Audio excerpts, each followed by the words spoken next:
Estás escuchando La Sobremesa con Marbella, tu señal. Un podcast que te ayudará a conocer un poco más a la Iglesia Católica en temas como historia, filosofía, teología y humanismo, así como vidas de santos. Te invito a ponerle play, a ponerte cómodo y escuchar este podcast. Síguenos en nuestras redes sociales como La Sobremesa con Marbella, en Spotify, YouTube, Instagram y Facebook. Bienvenido. Escúchanos todos los jueves por la misma señal, la señal que te conecta con Dios. ¿Alguna vez todos hemos escuchado hablar acerca de metanoia o conversión? Pero ¿te has preguntado qué es la metanoia o qué sinónimos tiene? La metanoia es el cambio de mente, es el cambio de vida y una reflexión que te lleva a volver a ver en qué estás equivocándote para cambiar tu mentalidad. Técnicamente, el arrepentimiento es un cambio de mentalidad y no el apartarse del pecado. Sabemos que somos seres humanos con tendencia al pecado. La palabra griega traducida como arrepentimiento es la metanoia. Y el significado es simplemente un cambio de mente. Sin embargo, en el uso común, a menudo hablamos del arrepentimiento como, por ejemplo, cuando nos apartamos del pecado. Y hay una buena razón para ello. El arrepentimiento frecuentemente se asocia con la salvación. En las Escrituras, ¿qué sucede cuando el Espíritu Santo comienza su obra para llevar una persona a la salvación? El Espíritu le da al pecador un entendimiento personal y una convicción infalible de que los hechos sobre su estado espiritual son verdaderos. Esos hechos son su pecado personal, el castigo eterno merecido por su pecado, la naturaleza sustitutiva del sufrimiento de Jesús por su pecado y la necesidad de la fe en Jesús para salvarlo de su pecado. A partir de esa obra de convicción del Espíritu Santo, el pecador se arrepiente, cambia su mentalidad sobre el pecado, el Salvador y la salvación. Cuando una persona arrepentida cambia de mentalidad sobre el pecado, ese cambio de mentalidad naturalmente lo lleva a alejarlo del pecado. El pecado ya no es deseable ni divertido. ¿Por qué? Porque sabemos que el pecado trae condenación. Y recordemos esto: el cambio solo se logra por medio de los sacramentos. Una confesión, la comunión sacramental y, claro está, las obras de caridad. El pecador arrepentido comienza a aborrecer sus malas acciones del pasado. Además, comienza a buscar la manera de enmendar la conducta. Así que, en última instancia, el resultado del cambio de mente sobre el pecado son las buenas acciones, son las obras. El pecador se aparta del pecado y se acerca a la fe en Cristo. Esa fe se demuestra con hechos, como ya lo dice en Santiago 2:17. El cambio de mentalidad arrepentimiento no es precisamente lo mismo que alejarse del pecado y la ejecución de las buenas obras, aunque una cosa conduce a la otra. De este modo, el arrepentimiento está relacionado con abandonar el pecado. Cuando nos referimos al arrepentimiento como el abandono del pecado, en lugar de un cambio de mentalidad, utilizamos una figura retórica llamada metonimia. En la metonimia, el nombre de un concepto se sustituye por una palabra sugerida por el original. En la Biblia podemos ver otros ejemplos de metonimia, metanoia. En Marcos 9:17, el padre afirma que su hijo tiene un espíritu mudo. El espíritu maligno en sí no es mudo. El espíritu maligno hace que el niño sea mudo. El espíritu recibe el nombre del efecto que produce en un niño mudo. Aquí la metonimia, sustituye la causa por el efecto. Del mismo modo, el uso de la palabra arrepentimiento para indicar un abandono del pecado sustituye la causa por el efecto. La causa es el arrepentimiento, un cambio de mentalidad. El efecto es el abandono del pecado. Una palabra se sustituye por un concepto relacionado. Eso es metonimia. Por consiguiente, el arrepentimiento es un cambio de mentalidad. Pero toda la comprensión bíblica del arrepentimiento va más allá en relación con la salvación. El arrepentimiento es un cambio de mente que va desde la aceptación del pecado hasta el rechazo del pecado y desde el rechazo de Cristo hasta la fe en Cristo. Tal arrepentimiento es algo que solo Dios puede permitir. Por lo tanto, el verdadero arrepentimiento bíblico siempre resultará en un cambio de comportamiento, tal vez no de forma instantánea, pero sí de forma inevitable y progresiva. Y es que tan solo tengamos en cuenta este dato. La vida es un cambio progresivo. La vida no es estática.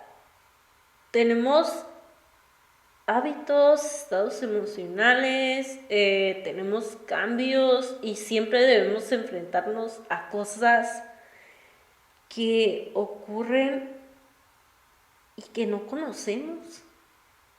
También debemos dejar de lado ciertos hábitos o ciertos estados que no nos hacen bien.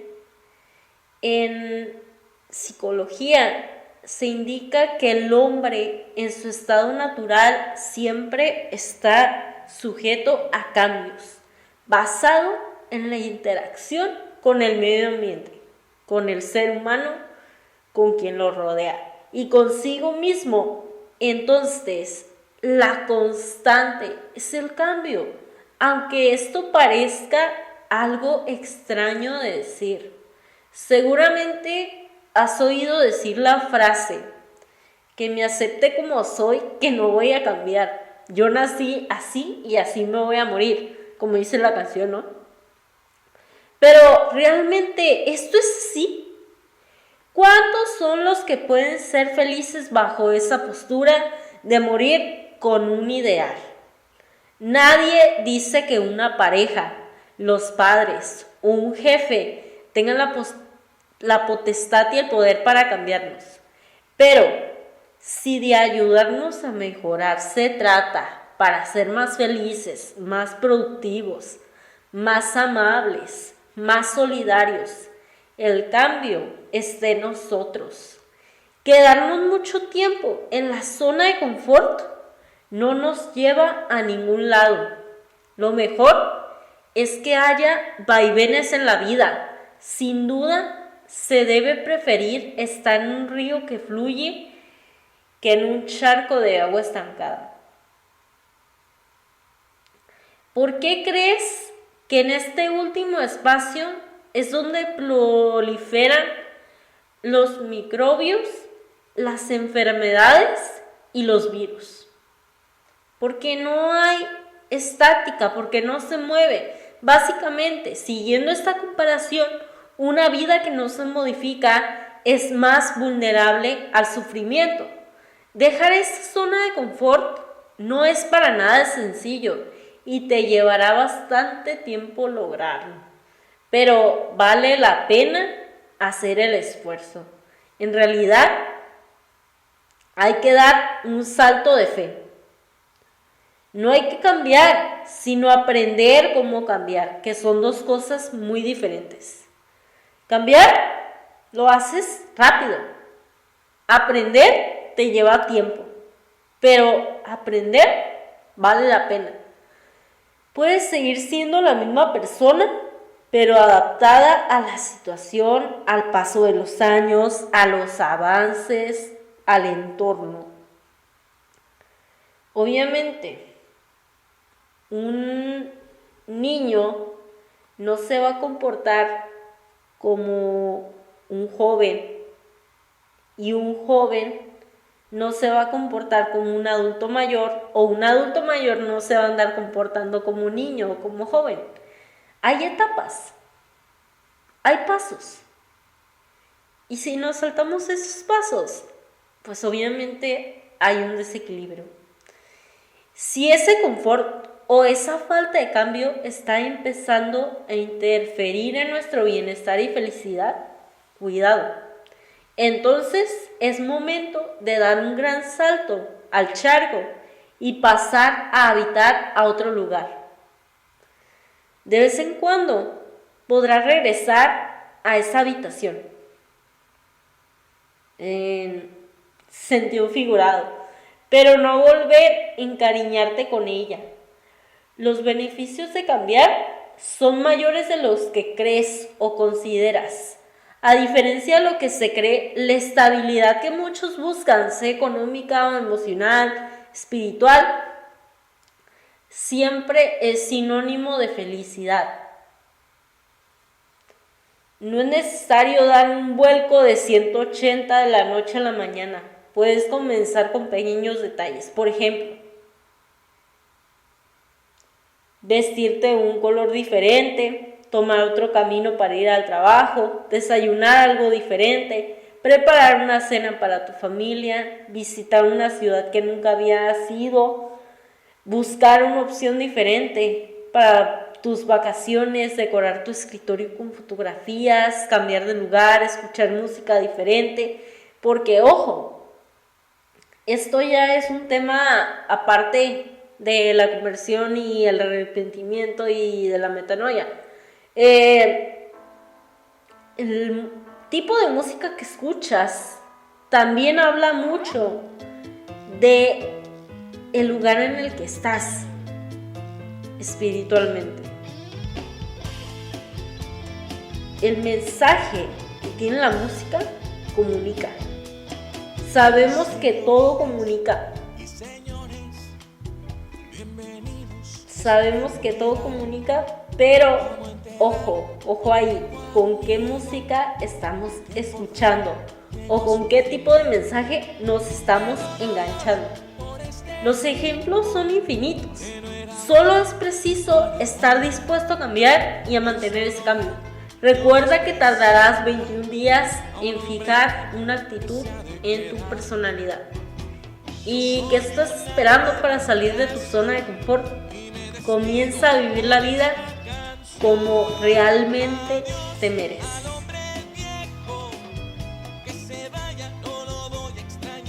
Ojo aquí, ojo aquí. Debemos estar atentos, no bajemos la guardia. Sed sobrios y velad, porque nuestro adversario, el enemigo, está como león rugiente, anda alrededor buscando a quien devorar, al cual resistid firmes en la fe, sabiendo que los mismos padecimientos se van cumpliendo en vuestros hermanos en todo el mundo. San Pedro nos advierte con mucha claridad que el diablo está acechando constantemente nuestro corazón. el momento adecuado para investir y quitarnos el amor del corazón. Le interesa que nos sumerjamos en la oscuridad de su mentira, que vivamos engañados con las propuestas de la felicidad. Ese león rugiente es precisamente el diablo que tiene ganas de quitarnos la fe, de alejarnos de Dios y adentrarnos en el mundo de la muerte y de la oscuridad. Tenemos que ser muy cautelosos y atentos. No olvidemos que el diablo nos estudia, nos conoce y conoce bien nuestros puntos débiles. Esas muletas de nuestro hombre viejo, como lo dice San Pablo en su carta a los Efesios 4:22, debemos estar siempre atentos para adelantarnos en lo posible a las trampas que nos quiera poner el enemigo, con un camino espiritual recorrido. Cada uno de nosotros puede conocer también nuestros puntos débiles, aquello por lo que pareciera que siempre me confieso, que pareciera que difícilmente voy a cambiar. Obviamente, el demonio sabe que por ahí es el camino más fácil para robar tu corazón.